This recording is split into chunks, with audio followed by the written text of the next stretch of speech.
mga tol, meron tayong umuwing na ibon. Ayan, magpaparonda sana ako ngayong umaga. Bali to, southbird natin nung nakaraan. Ayan, naka blue ring. Hindi ako nagkakamali, ito yung ibon na nawala ng ng piyuduran. Ayan, sa APR natin.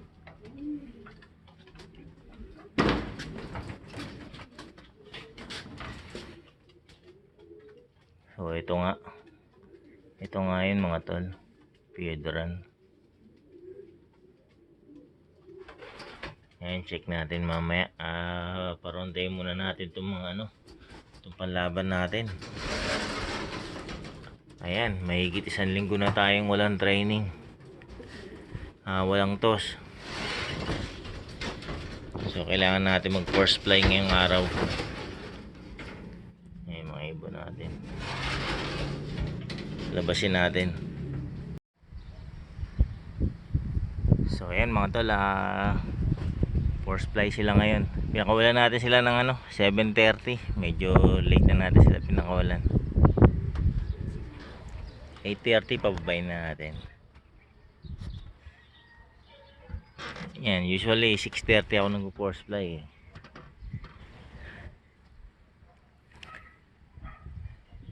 Ayan, bali sinama ko na yan, babae lalaki na yan, kakasama.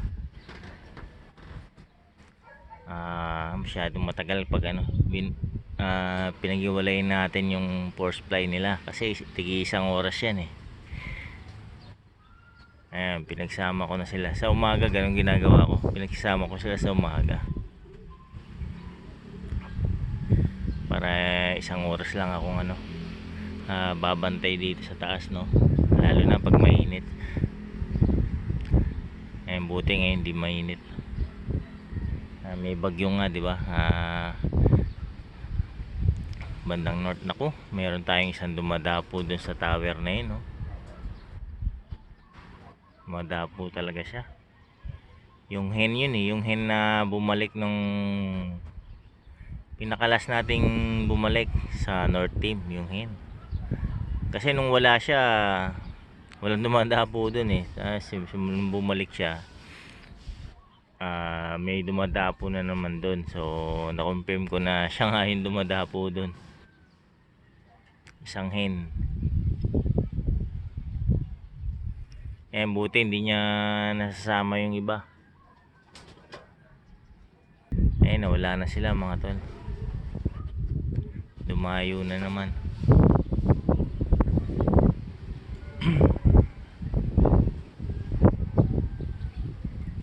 Ayun binabara ko siya nung isa. May iba din ibon na dumadapo dun, mga taga dun. Binabara ko siya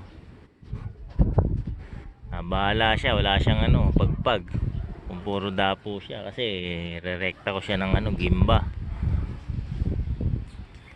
Last training niya, second training yata natin, doon siya nawala. So bahala siya pag yung iba niya mga kasama napapagpag 1 oras ang low fly. So ito, bumalik na sila mga tol. Yan, oras natin 8:10 na. So nagpakawala tayo 7:30.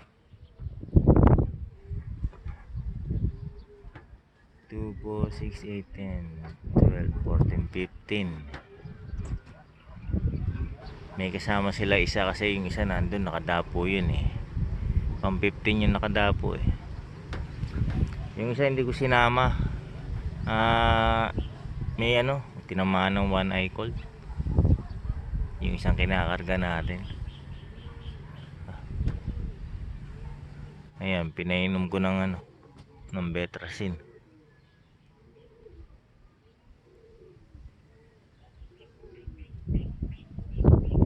Ayun, dumayo ulit mga tol.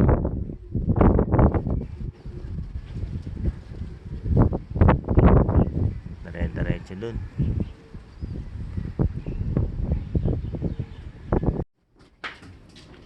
ito yung isa. Ito yung mabilis sa hen natin eh.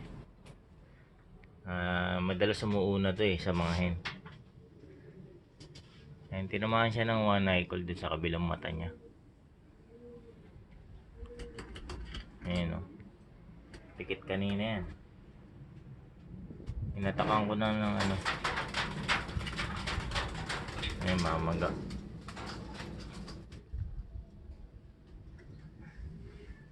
So, malamang mamaya ano na yung mata niyan, maayos na. Mukhang dadapo na sila mga tol. Kailangan natin silang ano, bantayan. Shhh.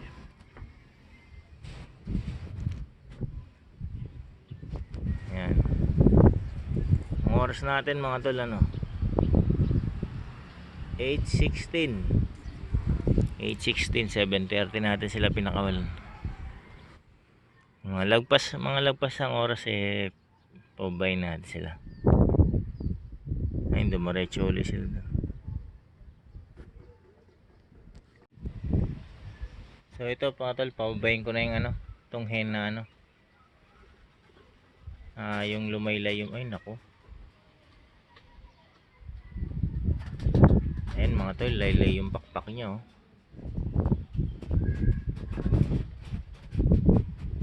Yan, napuwersa, isang oras lang yun. Hindi pa pwede isama sa training to mga tol. Laylay na yung pakpak niya eh, sa isang oras na liparan.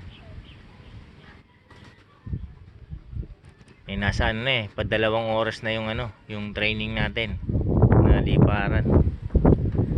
And kailangan pang ano, pagpahingayin to. Pero nakakasabay na siya oh, sa isang oras. Yun nga lang, yung pakpak niya eh, laylay.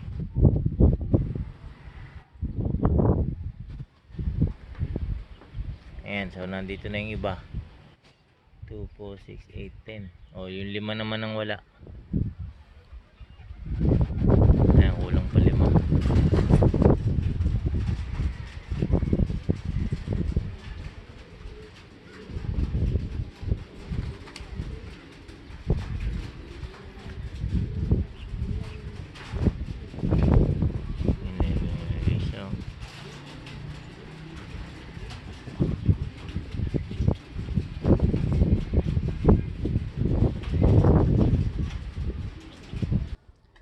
So ito siya mga tol, yung bumalik sa atin.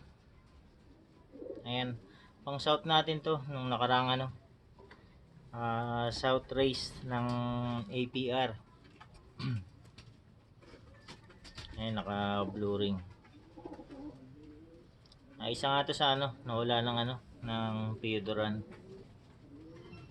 Kung di ako nagkakamali eh, isa to sa mga ano, pinakabata to sa ano, sa team. Ayan, mukhang bata yung nakahuli, madungis. Ayan, isasama natin to sa ano, sa south team natin sa December. Ayan, pagagandahin natin ulit ito. So ito mga tol, update tayo dito sa ano, sa ibon ni ano, ni Tolandre. Ayan, nagtatanong siya kumusta na yung ano, yung ibon niya. So ito Tolandre. Ayan, ito na yung ibon mo. Maayos na to. Ano na, malakas siyang kumain. Ayan, naubos niya yung ano, yung binigay ko kanina. Ayan, so tinahi ko to mga tol, itong ibon niya. Nung una, plano ko, hayaan ko na lang kasi umuwi kasi to 5 days eh. After 5 days saka siya umuwi. Yung sugat niya, tuyo na. Tuyo. So, ang hirap ano, ibuka.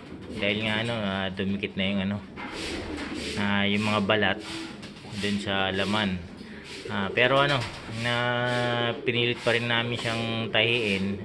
Pinano na lang namin, pinalambot namin yung ano, yung mga natuyo niya, binuhusan ko ng ano, ng betadine para lang lumambot.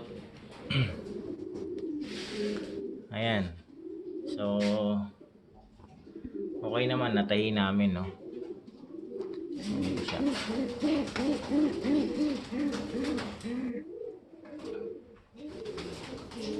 Ayan, so ito siya ngayon.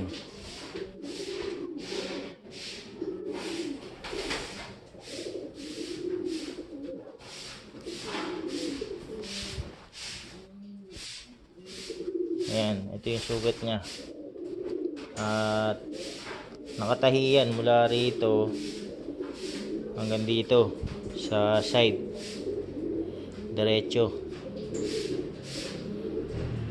Ayun, no, natutuyo na yung ano niya, bumabalik na nga yung ano, mga balahibo. Mga ano. So, ito yung ibon mo, Tol Andre. Ito na yung itsura niya ngayon. So, obvious hindi na natin masasali sa team to kasi kailangan ng mahabang recover to, at least 2 buwan ang recover na ito. Ayan, baka magaya lang dun sa ano, dun sa tinahi natin dati na pula. Pinilit natin ano, yun, wakwak din ng ano nun eh, ang sugat nun, talagang nabutas ang butchirin nun. So yun, baka magaya dun na pinilit natin, no. Pero nawala naman yun sa ano, sa Masbate na last lap. Ayan, so ang inaalala natin eh, baka bumuka yung sugat pag pinilit pa. Ayan yung tsura nya. Ayan, patakan natin uli ng ano, ng betadine to. Ayan, patakan natin.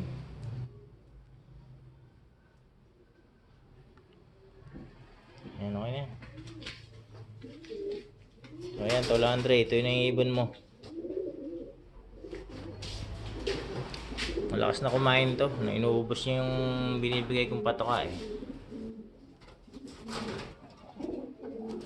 Ayan, mabara-bara ako na. Ayan, una, akala ko babae ito eh, kasi maliit. Maliit yung size niya, pero bara ako pala. Ang lakas bumara ako. So ayan mga tol, putulin ko muna yung video rito. Ayan, yun yung update natin sa loob. So update ko na lang kayo kapag ano, nakapagkarga na tayo. Ayan, maraming salamat sa panonood mga tol.